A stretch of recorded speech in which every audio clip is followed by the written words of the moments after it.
Hi, I'm Sara Delaney with One Big Happy Yarn Company. Welcome back to the next episode of our 2024 Crochet Block of the Month blanket. This is our second block. We're going to have fun with some extra long stitches and big clusters of stitches in this one. I love how this one comes together. If you have not yet, you want to hit the description box below and click that link so that you can pick up a kit or you can copy the pattern so that you can make along with us this year. And you can head back and watch episode 1 if you want to catch up with us. This is our second block, which has this fantastic clover shape in the middle and then these great sprays of long leggy stitches to square it all out. Oh, I just love how this one looks. We are using the Skipja's yarn in the Stone Washed XL or the River Washed XL. This is a worsted, heavy worsted weight yarn. This is a cotton and acrylic based yarn, so it's 100% washable and dryable. And I love the colors. Again, we are using an H8 5mm crochet hook, stitch markers, tapestry needle, scissors. That's all you need to get started. The great thing about these Skipja's yarns is they come with that easy start pull tab. I'm just gonna pull that off of there so we can get started. All of the blocks in our block of the month blanket this year start with a chain ring. So we're gonna start with a slip stitch. Not too tight, but just snug enough so it moves around on your hook. And then we're gonna chain 4 and form a ring. This is a very small ring. Slip stitch to join that ring. And sometimes I find that this gets a little confusing. So let me just pull that slip stitch out so that I'm back to my chain 4 and show you a little trick. So you have your chain here. I'm going to take one of my locking ring stitch markers and I'm going to put it around the chain. Like it's not in any of those chains, like it's just around the chain. And then I'm going to lock it closed. And then I'm going to join this into a ring. There's my slip stitch. So now, as I'm ready to do my stitches in round 1, if I'm confused about where the center of this is because the yarn's a little bit fuzzy and this is a very small ring, I can see where this stitch marker disappears down into the middle of it. So that helps me to see where the middle of this ring is, because I honestly just eyeballing it without that stitch marker there, I can't see that middle. I'm just guessing. So I could possibly end up sticking my hook into one of the chains and then it'll change how all those stitches are anchored. So this is a great trick to keep you so all of your stitches in the first round go through the center of that ring. All right, round 1. And I talked about this in our first block episode. I'm going to work over this chain as I work this first round of stitches. You don't have to do this. I am still going to weave in this end at the end of making this block, but I like working over this tail as I make the first round of stitches. It's just like a double way to secure that tail so that the center of your squares never pop open. All right, round 1. We're going to chain 4. 1, 2, 3, 4. Then we're going to do a double treble. This is a very long and leggy stitch. We're going to yarn over 3 times. 1, 2, 3. I like to put my finger on those to sort of hold them in place once they're on my hook. Then I'm going to go into the center of that ring, yarn over and bring up a loop. There's a lot of loops on your hook. We're going to take them 2 at a time. Yarn over, pull through 2, yarn over, pull through 2, yarn over, pull through 2, yarn over, pull through 2. It's as tall as that chain 4 that we made. Now we're going to chain 4 more. 2, 3, 4, and then we're going to do a single crochet back in that ring.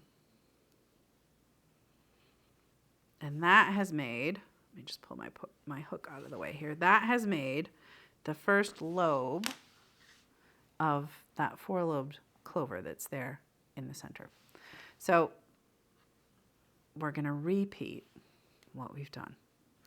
We're going to chain 4, 3, 4, another double treble. yarn over 3 times.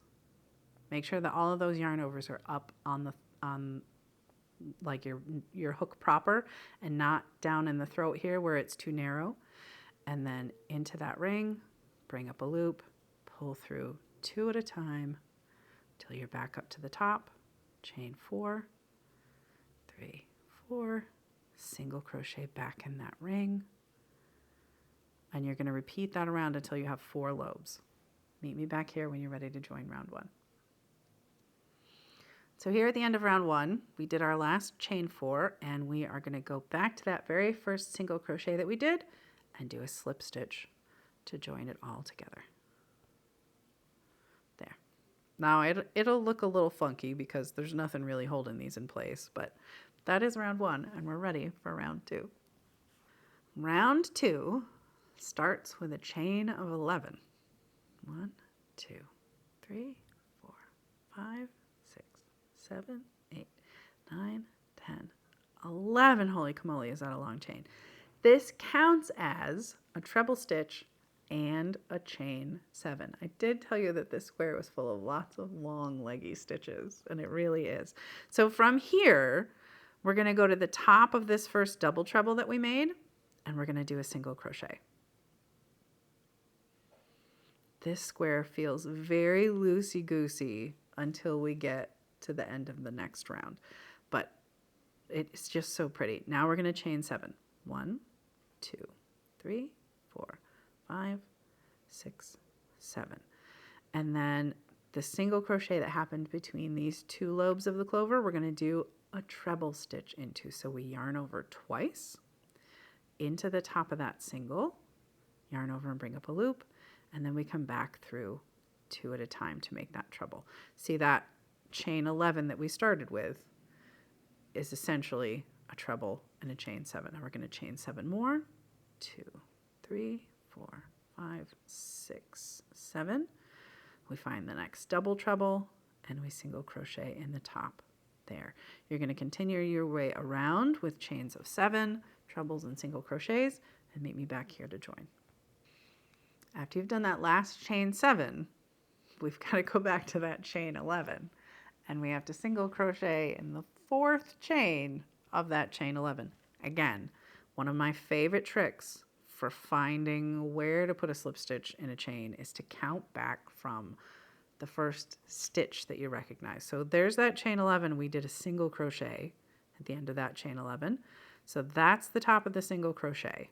So this chain 11 counted as a chain 4 treble and a chain 7. So I'm going to count those 7 out, and on the 8th one, that'll be where we join this round. So 1, 2, 3, 4, 5, 6, 7. That 8th one is where we join with a slip stitch. And that is the end of round 2. So look at that. We went from a 4-lobed clover to a little 8-lobed flower. It's so pretty. And now we're going to square it out in round 3. Okay, we start with a chain 4. 1, 2, 3, 4. This counts as a treble stitch. Then we're going to do 2 more treble stitches in that same chain where we did our slip stitch to join round 2. So yarn over twice into that same chain, come back through 2 at a time. Again, yarn over twice into that same chain, and we come back through 2 at a time. Now we're going to chain 1, and we're going to single crochet in the next chain 7. And then chain 1. And then in this single crochet here, we're going to do 2 double trebles, a chain 3, and 2 double trebles. That's creating our corner. So yarn over 3 times, because it's a double treble. Leggy stitches in this square. Into that single, and then we come back through 2 at a time. Another double treble, 3 yarn overs, into that single, come back through 2 at a time, chain 3, and then 2 more double trebles into that same stitch. Here's the second one. Okay. Now we're going to chain 1, single crochet in that next chain 7 space, chain 1, and then in this treble here, we're going to do 5 treble stitches. Yarn over once to the top of that stitch, come back 2 by 2. Here's our second one. Here's our third one.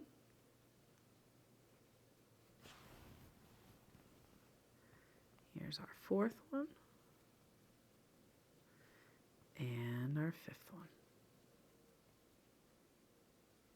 Then we chain 1, single in the next chain 7 space, chain 1, then we're back to where we can make our second corner. That's 2 double trebles, chain 3, 2 double trebles.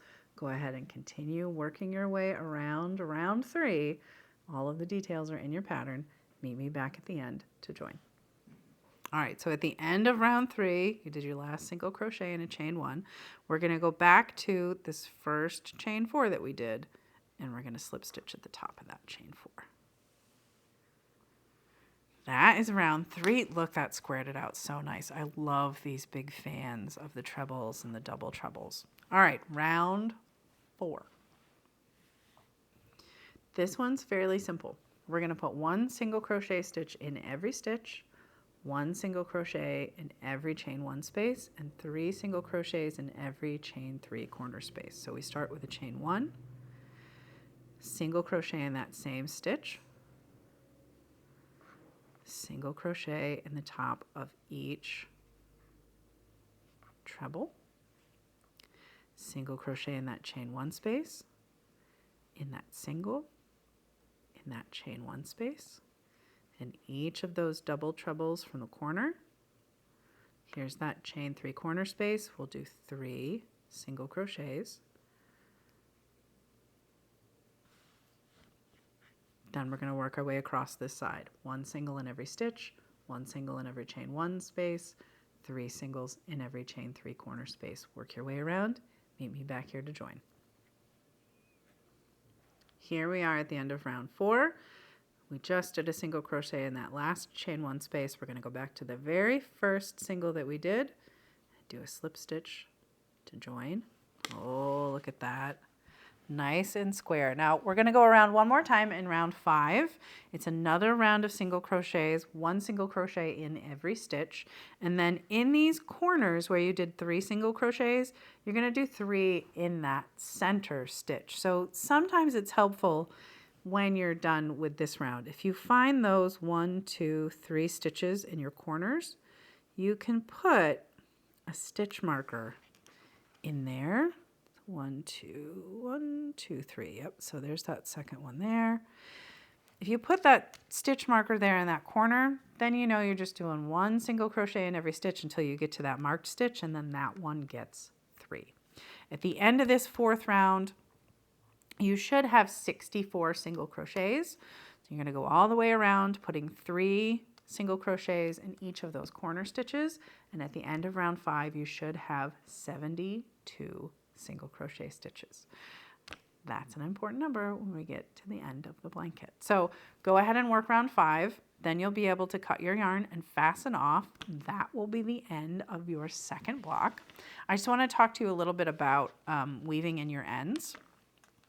So here's that end that we had from the very beginning, and it's a little bit short now for me to thread it and then weave in my ends. You can use, you can certainly leave yourself a slightly longer tail, but when it's a little bit short like this, what I like to do is actually thread my needle into the work where I want to weave in the end, and then I'll thread the yarn onto it, and here I'll show you what that looks like. So I can see where the tail comes out here, so I'm going to skip forward a stitch in that ring, and then I'm going to go back about 1/4 of the way across the ring. See that? Now I'm going to thread my needle. And then pull through. And then I'm going to keep going around this circle back in the opposite direction that my tail originally came from. And then I'll thread my needle again and pull through. And then one more section. So this little blip here is where I turned around and went back. I go back through here, and I'm going to go under that blip as well. And then just turn this around so it's easier for me to thread my needle. And then pull that tail through. There. That is a very secure center tail that will never come out on you. Nice and woven in. Now, when you finish, and you'll have your tail up here on the outside, let me show you how to weave that in as well. And what I like to do is go up to this next full chain here. The top of this stitch is not really a chain, it's the top of a single crochet, but from this edge it looks like a chain. I go under both. So that pulls up here. And then where I fastened off there, I like to go back down through that and the back leg of this stitch here.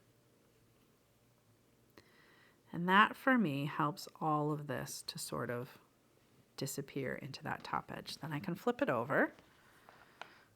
Oh, and you can see here, I wanted to show that to you. There was a little knot in my yarn. It's not a big deal. I just left it back there, it's fine. You could cut the yarn and weave in the end and start again. I'm just gonna weave my way down through the legs of these stitches. And because we have 2 rounds of single crochet on this block, there's a lot of really nice dense stitches for us to weave into. And then down, and then through a couple of legs of these stitches. Now you want to weave in about an inch, inch and a half worth of yarn. That feels really good.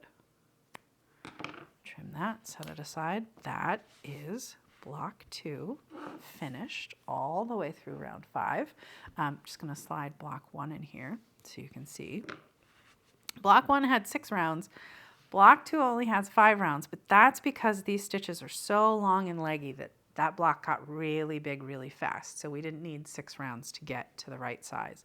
Again, the correct size for this, you want to block these out to 5.5 inches when you're finished. So exciting. All right, you've made 1. You need to make 3 more. You need a total of 4 of block 2. And then when that's done, you'll just have to wait for episode 3 to come out so we can make the 3rd block together.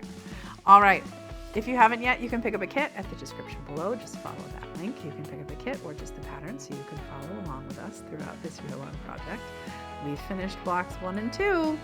I'll see you when we join together again for block 3. Happy crocheting!